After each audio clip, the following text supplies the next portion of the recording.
អ្នកណាមិនឈឺពេលលឺពីបាយអូនស្នើចិត្តចែបែកភ្លើស្នេហ៍ពីស្រីពុទ្ធូស្នេហ៍ស្មោះក្រោយបងបែកស្រីសង្សារអូនថ្មី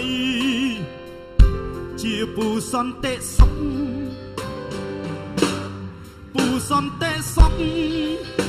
សាហាវណាស់លេបត្របាំងសង្សារខ្ញុំទៅក្បាច់គុណសំដីលួងពីលពើ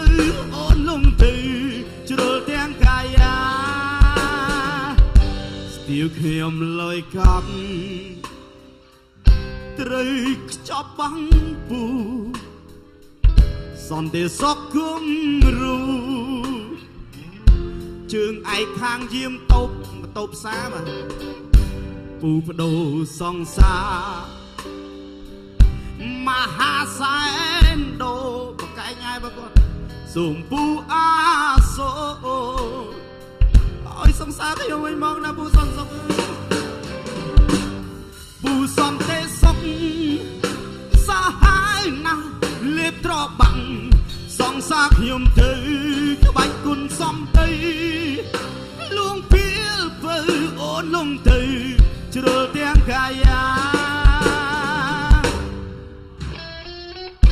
តើខ្ញុំមានគំនុំស្អីជាមួយពូសន្តិសុខឯងបានជាពួកឯងមកឆក់មនុស្សដូចខ្ញុំស្រឡាញ់ស្មើជីវិតយ៉ាងនេះពួកឯងខកខើណាថ្ងៃសង្សារខ្ញុំហើយលួចបទូកង់ម៉ូតូខ្ញុំទៀតទូទៅមុខទៅក្រោយបាត់ដើម្បីសងសឹកជាមួយនឹងពូសន្តិសុខខ្ញុំបានមកសុំបកស្រាយជាភាសាបារាំងបាទជ្រៀងជាភាសាបារាំងមកលេងបឡំមួយម៉ាត់ពីរម៉ាត់បាទ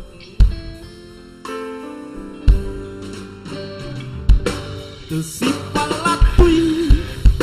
កងសងញ៉ាប្រេស៊ីដងសងអាលីសេឈឺអើយសែនឈឺម្លាទេសែនខ្មាស់គេណែស្រីចាញ់ពូទៅស៊ីបាឡាត់ពុយ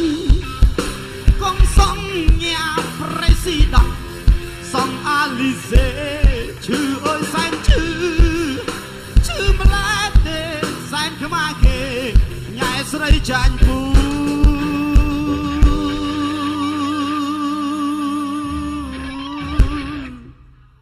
សន្តិសុខមុខគុជ